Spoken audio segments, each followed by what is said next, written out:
The Bunzerelly Show.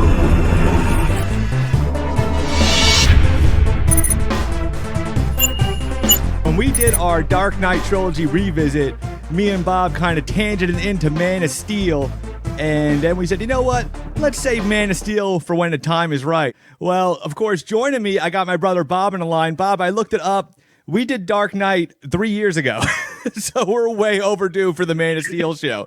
But this has been something we've both been excited about doing because I know we both feel the same way about Henry Cavill's portrayal of the Man of Steel. What were your feelings, Bob? How'd you feel while rewatching it again?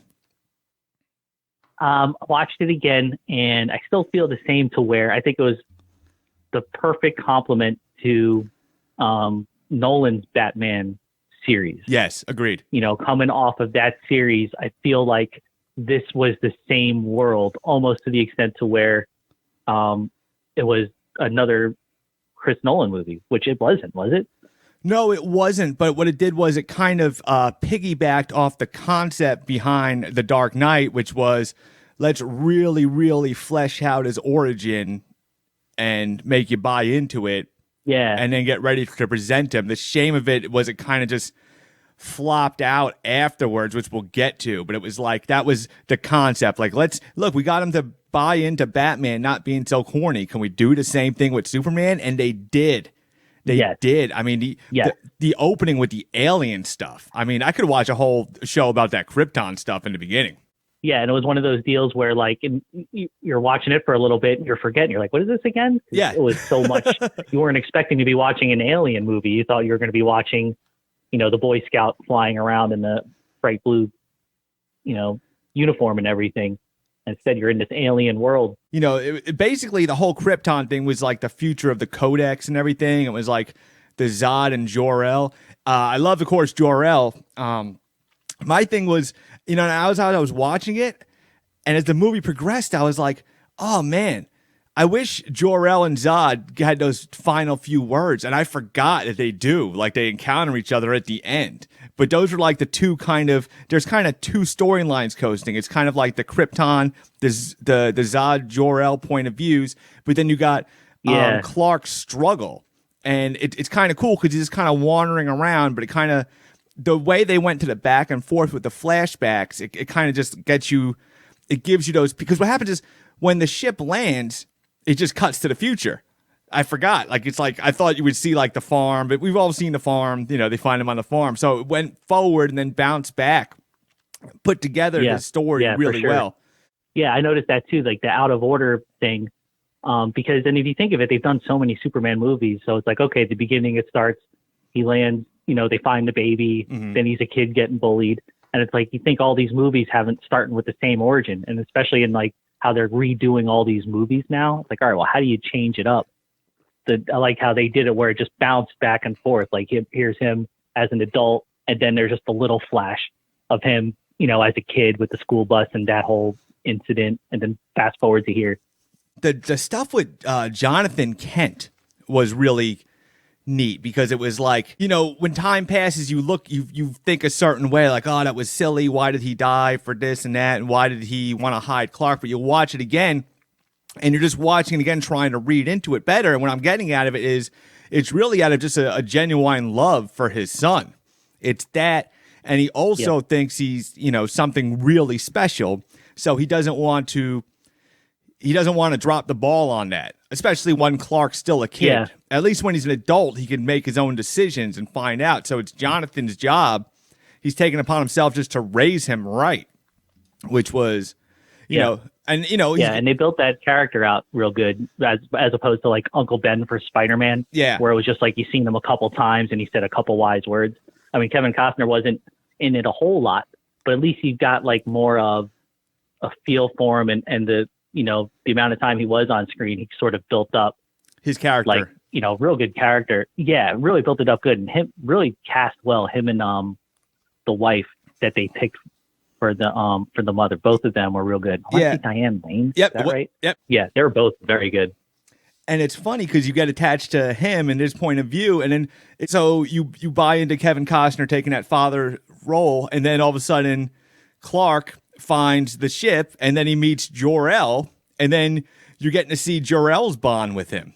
You know, even though it's like the hologram that was awesome. The Jor-El stuff was so great. Cool. It was cool how they interact. Yeah, and how they actually interacted instead of it just being like, oh, he's talking to a ghost in the clouds. Yeah, like it was, in the old Christopher Reeve Superman. Yeah, but the whole thing, like he's talking to the hologram thing, and that world is so advanced that they came from. It's not hard to believe. Like, all right, they just full on downloaded his brain into this thing. Yeah, it's like you're talking to him. Why not? I mean, if you're buying everything else. It's an easy buy-in. That was pretty cool. One funny thing is that I didn't notice the first time, but I'm watching it last night, and the skull that he gets with the codex in the beginning. Yes. So the whole planet's DNA and history is in this codex. It's like the most important thing on this planet. Yeah. And it's 10 feet underwater. This guy basically jumps into his backyard. He's like, oh, let me go get the heart of the planet real quick. Yeah, honey, I'll be right back. I got to jump in the pool and grab something. Yeah, not even from I just grabbed it. There was no like key, like he's the gatekeeper. It was just like his yard. And he's like, okay, let me just go grab this. It's like, really, you couldn't like put one little, his toaster like comes to life and talks to him all day long, but they couldn't put like a deadbolt. Not even from a security standpoint. Like, what if it was a hurricane or something? You know what I mean? Or a tree fell on it. It's very not well protected. It's really the most efficient. It's like, okay, well, we're going to put it underwater. All right, you mean like deep in the trench, like that's, a mile deep? No, in Jim's backyard, it's, he's got a lot of leaves and green shrubbery back there. It's hard to get to. It should look like a Gungan fortress down there. Like a bunch of... Yeah. You mean the underground citadel? Like someone's gonna... Yeah. It was... that was a little continually... not continually flawed, but I'm like, wait a minute. Did the Kryptonian Council not know about the Codex? But then it goes down to what Jor-El was saying, or even Zod said, Jor-El was right, you're all fools. It goes back to the whole that storyline's been played in a bunch of different things where something gets so big, bloated, and powerful they think they're invincible, and they don't.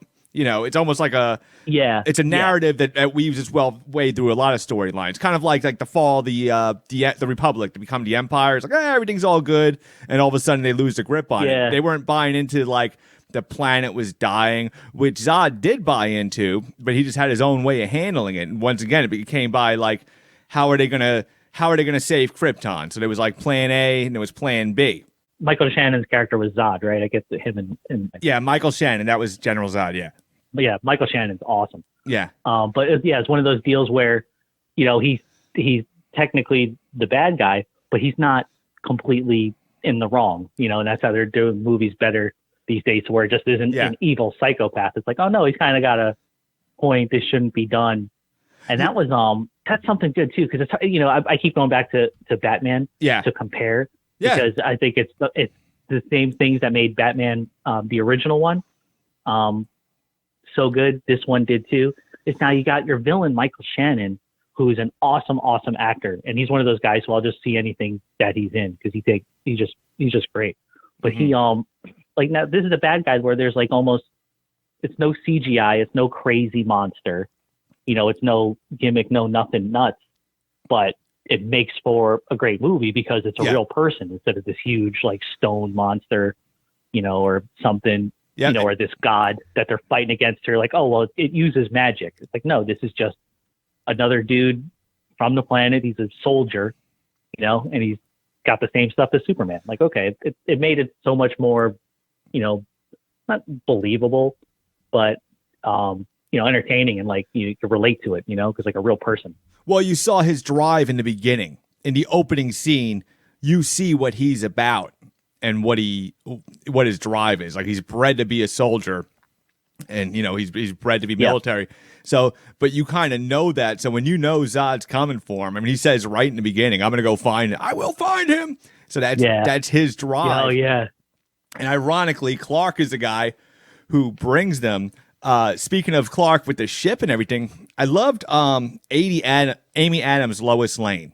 It's different portrayals of Lois Lane. They kind of struggle with like the strong reporter versus like the sexiness, or sometimes they can't like kind of find that in between. Like, not saying you need it in between, but Amy Adams just like, I like her because she's like the strong reporter, but the romance part with her and Clark, it's bred out of innocence because she's learning all about him, trying just to write the story. And so what happens is, but then he's saved by her, and then it's like they kind of naturally progressed how their story weaves together. Like when Zod comes down, and he like they grab each other's hand, it's because they're both scared. Clark's still scared. Yeah. I was thinking about that when he was fighting. Clark's never been. That was Clark's first fight. He's been avoiding being in a fist fight his whole life. I was like, he's been holding back so much to finally have to really, to go from that to soldier, fighting in like a war basically. Yeah. Yeah, or him handing her that one thing when they're in the ship, the codex, so that she could. Was it the codex? Yeah, the little. Well, actually, it was a key, but it turned out little USB port. Yeah, and it wasn't a codex. We just thought it was. Yeah. Yeah, so it was like the key thing, so that she could talk to the dad. You could see it there, like you said, how he's kind of scared. Where like both of them kind of are. You know what I mean? And I loved everything. Every time Jor-El like came in, it was awesome with that part in the ship. And he's like, "You could save all of them," and Clark does like the little spin and everything. It was just. His presence, and like I said, he got that final conversation with Zod. I forgot it happened. I was like, man, they should have made him talk to Zod again. And lo and behold, he does. I will pull the codex from your son's burning corpse. And then like he unplugs Jor-El. Right. And they're like, they had that final, those like it's like their last words. Like this whole thing's like a you versus me thing, and we're gonna see how it plays out. So it's all on Superman. One thing I gotta say with Lois Lane was, the one thing that really bothers me about this movie, and even more so than Kevin Costner when he dies, which, by the way, I was watching when I seen it again, I was like, you know what? Like, Superman definitely could have saved him from that tornado. Yeah. But where was he going to put him to where nobody would have noticed something was off and said something? Because that part of it he couldn't have done. So as ridiculous as it was, like, all right, he's fast as a bullet. He could definitely get him out of there. It's still 20 people seeing him there. And now even from last night to today, like I'm not sitting here thinking of it this whole time, but I can't think of where you could put him and get away with it. Whereas he had 10 seconds to make that decision. So it isn't completely ridiculous, that he had to let him go. But now the one thing that is ridiculous though is Lois Lane tracking him down while she's being followed by the FBI. Yeah. she goes to his house in a cop car. And his house like explodes. In a cop car, the house explodes. The fight is in everybody Kansas. On the planet is looking for him. Yeah, like nobody's like, hey, maybe we should go ask that guy that looks like Superman. Well, even at the end, that house. Even at the end when he blows up the satellite and he goes, how do we know you're still with us? And he goes, you just don't spy on me. I'm good. I'm from Kansas. Like, what? You just know. You don't tell them where you're from. You just zeroed in on it. Yeah, I live on Main Street. You could have said France. Here's my phone number. Don't call me. I live nowhere near where that farm blew up and the cops dropped off Lois to talk to me. Yeah. Like, she should not have came in a cop car. Yeah, definitely. Should not have gone. Should have maybe a cab, or I don't know, or her own car or something else. I don't know. Unless she just told the police, I know he just went to go save that, because the fight was at the farm. That's if you wanted to make an excuse for it. Like, I think he's by that farm. Yeah, you mean the Kent's farm? Yeah, Clark Kent's parents live. Wow, they really did a number on this one. Farm. It was mainly the main street and this one particular farm out in the middle. Caught a lot of action over here. Yeah, but besides that ridiculousness, the Lois Lane character and story in this one was better than all the other times they had her. Yeah. Because usually it's just Lois Lane's only thing is, all right, how does she not know this is the same guy? And it's hard to get that out of your head. Yes. Because if you're that close to someone to kiss them, how do you not know it's not the same guy? Yeah. But by her being part of the origin and actually being a person now, and we get to see her go through it and be a character instead of just Superman's crush. You know what I mean? Now she's actually contributing to the story, part of the story. So, aside from that one cop car ride, I think that definitely she was done a lot better in this, way better than any of the shows or movies before. We talk about, you brought up Batman, and there was a couple things behind that. Because, Wonder Woman got a strong first movie. Okay? Like, Wonder Woman had goosebump moments and stuff. And then, the Christian Bale Batman, it was a Christopher Nolan production. So I was like, and Christian Bale said, I would have done it if they would have asked me to Batman versus Superman. Now, if you think of like the Batman versus... I didn't know that. Yeah, he would have done it. They just, I don't know why. Oh my God. Because if you think about, and it doesn't ruin that Batman, because think about it. What would drive, because at the end of the Dark Knight trilogy, like he found his peace and he was done being Batman. So what would drive him to come back? And it would be the Superman thing. Yeah. It would drive him out of retirement. Why bring in a new one? Because that's what ruined, not just ruined Batman versus Superman, but ruined the whole Man of Steel series. Yeah. Is them bringing in a new Batman into that movie, like they did, and if they didn't have to do it. Yeah, just like... But Batman 3, if they didn't do Batman, they would have had to have done Batman 3 differently in retrospect. I don't know. He was so busted in Batman 3. I mean, they could have figured something out. No, but at the end, he retires. He retires. Remember, Alfred sees him drinking the coffee and stuff. Yeah. And so it's like, well, what would bring him back? Same storyline. Like some friends, some business friends, even an alien. The Superman comes to town, then bring him back. Who's the guy? And they could have brought in freaking Robin. They could have brought in the Morgan kid. He's not a kid. He's our age. Yeah. No, the cop that would have been. Yeah, the played Robin. The end turns out to be.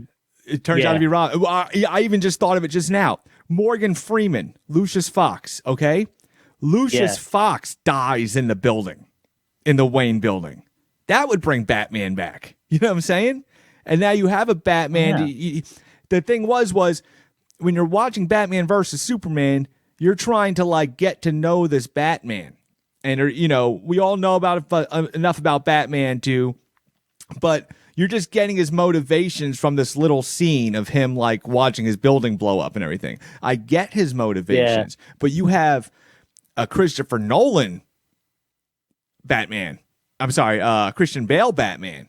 You know what I'm saying? He's already in. Oh, he's coming. Oh, he's putting the pieces together. Okay, Alfred, time to open up the cave. Fire up the suit. Now you're getting excited. Yeah, and you don't have to go into it. You don't have to build him up. Yeah, because we already know him from the other 3 movies, so you could just bring him in and not waste too much time trying to zoom through his story. It's already there. Yeah. And it's nothing against even Ben Affleck. It's not like Ben Affleck, but it's Ben Affleck's Batman wasn't great, and it just set the thing off on the wrong tone. It wasn't terrible. No, it wasn't. It wasn't him. Terrible. Yeah, but it wasn't. It just.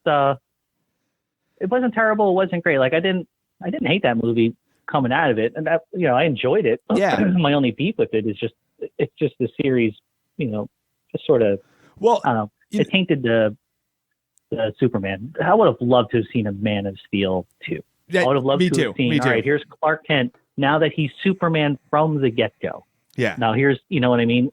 Like now here is him, and because I think the idea was supposed to be that they were going to, because some people's complaint with, I guess people complained about Man of Steel saying it was darker than a Superman movie should have been.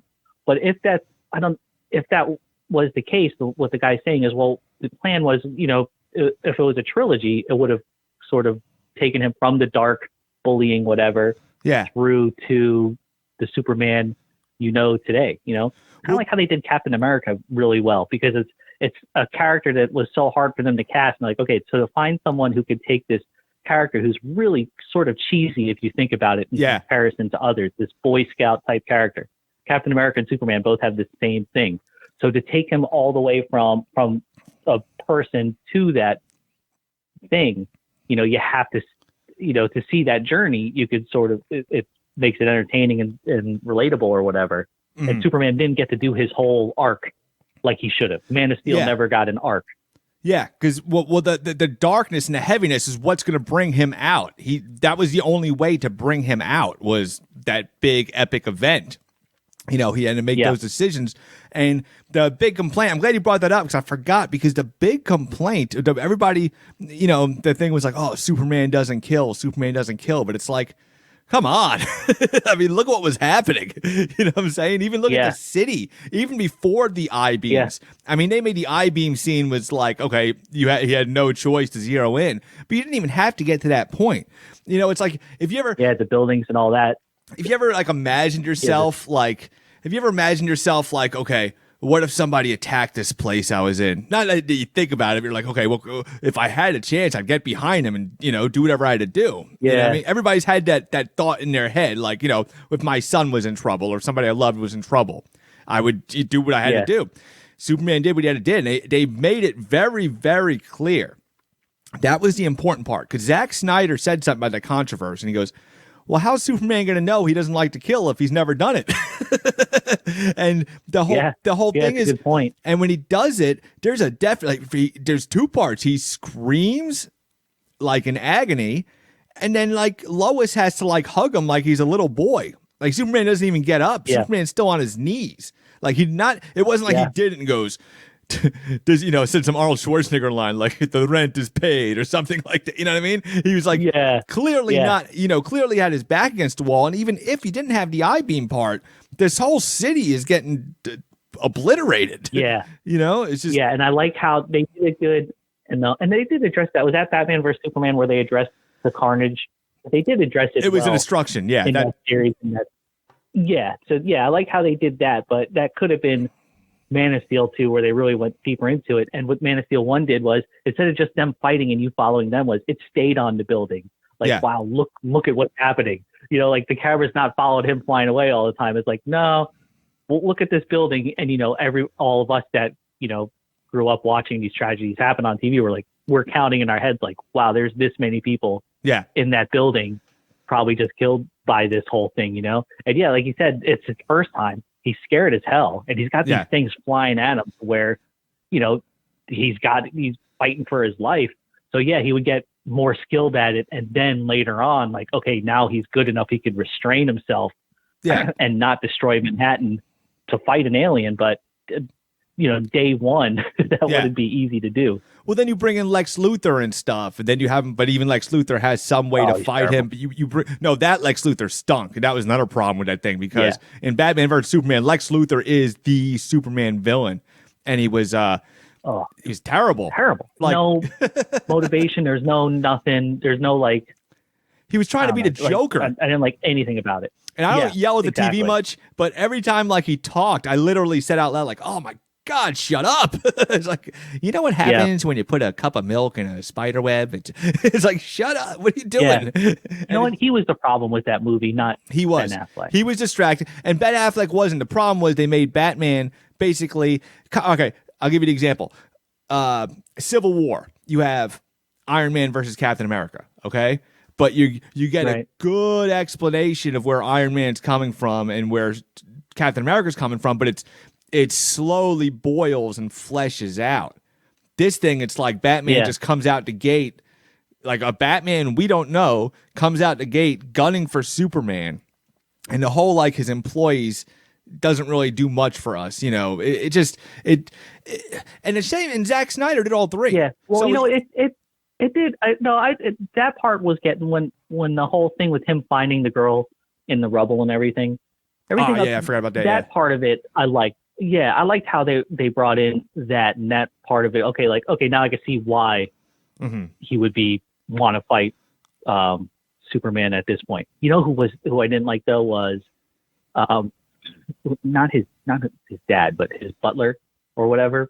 Oh, Alfred. Alfred. Yeah, Jeremy Irons. The whole thing with him and Alfred and the stupid jokes, Jeremy Irons and the jokes with the kids. It's like, okay, we get it. That's his, his one thing. And it was just like a one-trick pony. He just make the joke about how he wished he had a family or whatever. Yeah. And it was just, I don't know. I felt like the whole thing was rushed and dumb and wasn't funny, and it was meant to be funny. And it just it could have been done so much better. And it might have been to a point because, like I said, Zack Snyder did all three of them, but it might have been some like the studios are pushing them, like, hey, let's make this Marvel magic happen. The real truth of it, because there's people like with the Snyderverse, and to tell you the truth, I haven't seen like the Snyder recut. But how much different could it be? You know what I mean? What else happens? It's the same scenes re-edited, but it's like the point is like that movie should have happened a lot later. They should have built. Think about it. Like Iron Man was in the Iron Man 2, and in Captain America and Thor, they all happened.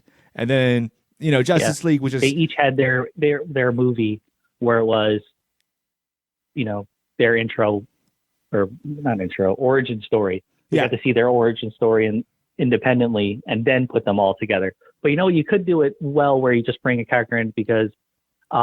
Avengers brought in the new Spider-Man. Yeah, that's true. Just that's for true. a quick flip. Yeah. And they did that fine. So it wasn't, it wasn't so much that they couldn't bring Ben Affleck in. I think I think he's taken a lot of heat for it just because it's, you want to say, you just think, you want to point fingers at somebody. Ben Affleck, Batman, and you want to point fingers at somebody. Yeah. But, there's, I think he did good. They could have brought him in if they needed to bring another actor. Just sad that they didn't even have to. They could have brought in Christian Bale. And really, now that I think about it, you can't pin it on him because Henry Cavill's Superman is still there, and so is Gal Gadot's Wonder Woman. So it's not like you can't just point at one thing. Here's nothing is then you get to Justice League and Superman's already dead. Yeah. So much for any arc happening. Yeah. And that whole thing where he's dead but he's brought back and he's kind of halfway there. It just cut his story short. And even though he came back, it was, all right, here's the first one, which, okay, we see how he came up. We see all the carnage that was caused. Now let's see him start to develop or whatever. And then he gets in this quick, this fight with Batman. Yeah. And he's dead at the end of it. There's zero, and even bringing him back, it seems like there's no growth from that point. Yeah, and then when you get in the Justice League, you kind of lost your. If you compare it to Avengers, you're vested into Tony Stark, and so is the actor. And the actor knows where his arc's going, where he's going, and everything. But it kind of broke.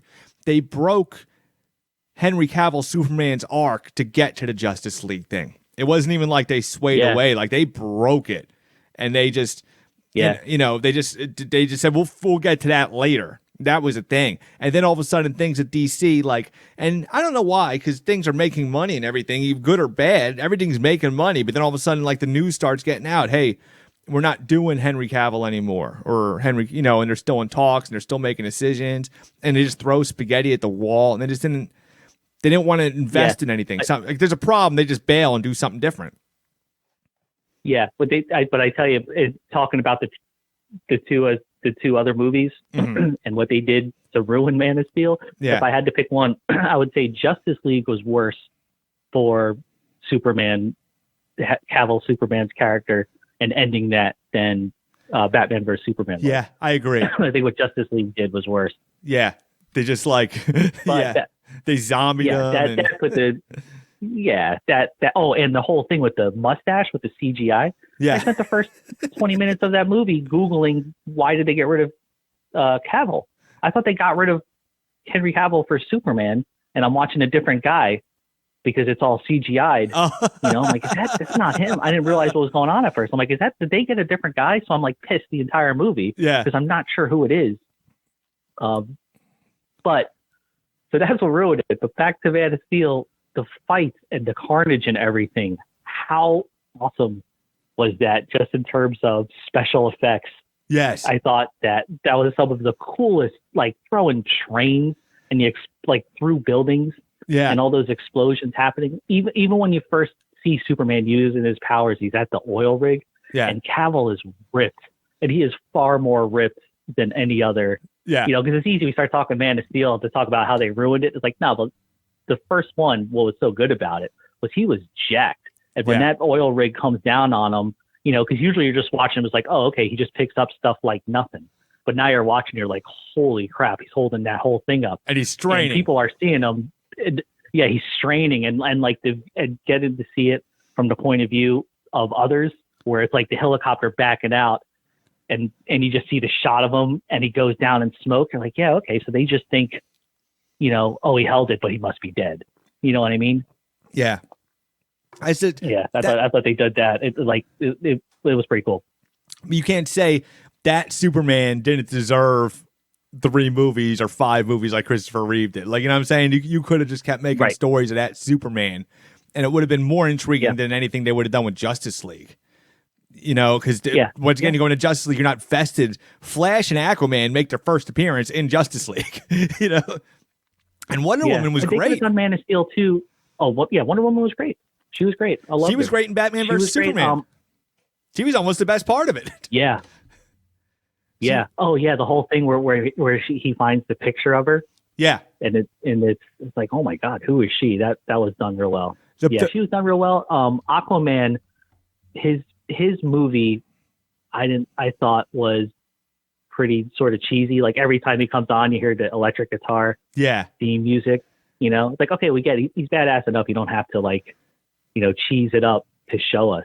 They were they were always trying to overcompensate for the corniness associated with Aquaman. So they went the other direction. He just comes out of the water drinking vodka and what? I'm awesome. But I tell you what, they could have done Man of Steel 2 even after all of these. They could have done it after Batman vs. Superman. They could have done a Man of Steel 2 and just not had Batman in it. And it wouldn't have been like them saying, apologizing for Ben Affleck or anything. It's like, no, it's just, okay, here's the next movie. Just like Thor does Avengers and then you see a Thor movie. Yeah. They could have done Man of Steel 2. And then they even could have done it even after the horror show that was Justice League. Because if you think of Avengers, I know I'm all over the place here. No, but it's all relevant. Avengers, if you think of Avengers, there were some duds. Yeah, Thor 2. In the Avengers series. Thor 2. Thor 2 was a dud. And look at Thor 3. But then Thor 3 is my favorite one, probably my favorite Marvel movie. Yeah. Marvel Avengers It's movie, up there. Thor 3. And that's after that. So Man of Steel 2, and I think there was a rumor where that's what we got us talking about doing this episode was there was a rumor that they were still going to do a Man of Steel 2. And I'm like, you know what? Even with all that crap, you could do Man of Steel 2 and it'd be fine. And it continue with his arc, not forget the other 2 movies, but just, go back to its roots. Yeah. Go show back us some more Kevin Costner back in the day doing whatever. Have him meet, why can't he meet that, I don't know if I can't remember his name, but Kal-El or Superman's original dad. Jor-El? Jor-El, yeah. He could see him again, right? No, well, just in that USB port.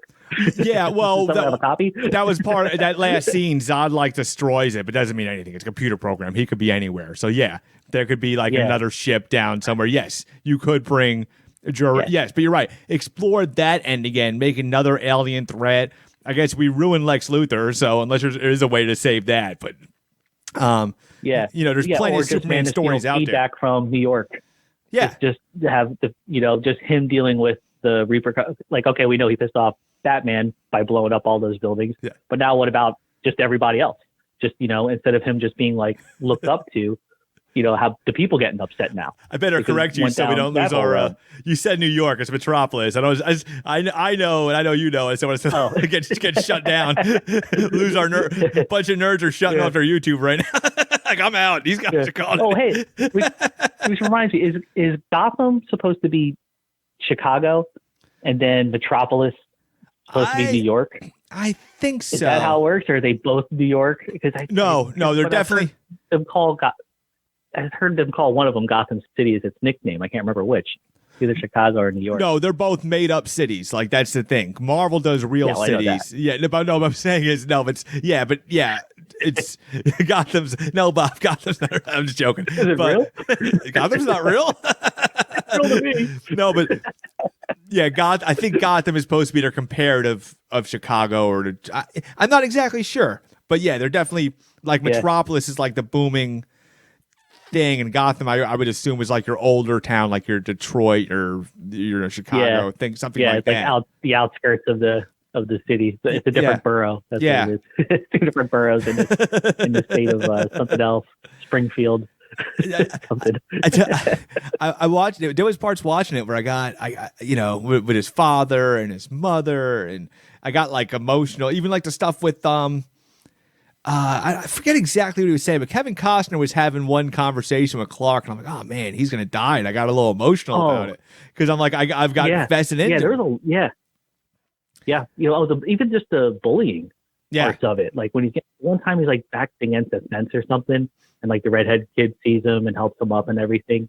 Even just actually showing, just going through that kind of outsider type deal. But there's that. But forget too is even the soldiers fighting, like the girl, the bad girl that had the superpowers, and then that giant that she had, the two of them, and then fighting against the military, and that storyline with the one helicopter guy that's in the helicopter, and he goes after her.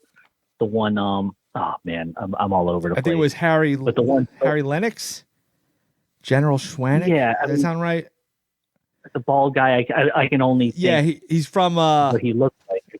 Yeah, a good death is his own reward. Yes, that whole scene.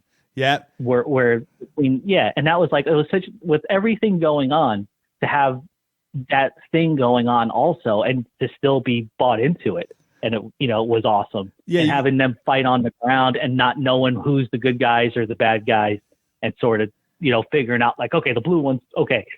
Yeah, you got vested in the side characters. Like you got vested in everything. Even the one scientist, when Lois tries to put the codex in to like blow up the world builder, that one scientist you've kind of seen like trickle along the whole movie, he's the guy who like reaches out and like he turns the ships and the codex, and he makes the sacrifice. Like, oh, like he had an arc. Like everybody had like their Perry White. Perry White, he's showing his point of view as the journalist boss, saying, Lois, you can't be doing this, but he's just acting like a boss. But then they characterize him like he's trying to help people and rescue people. Yeah. Everything. The whole cast was great. That was the real shame of it, because it's not like, it's Superman. You don't bail on Superman like that. That's the real shame of the whole thing. You made this mess.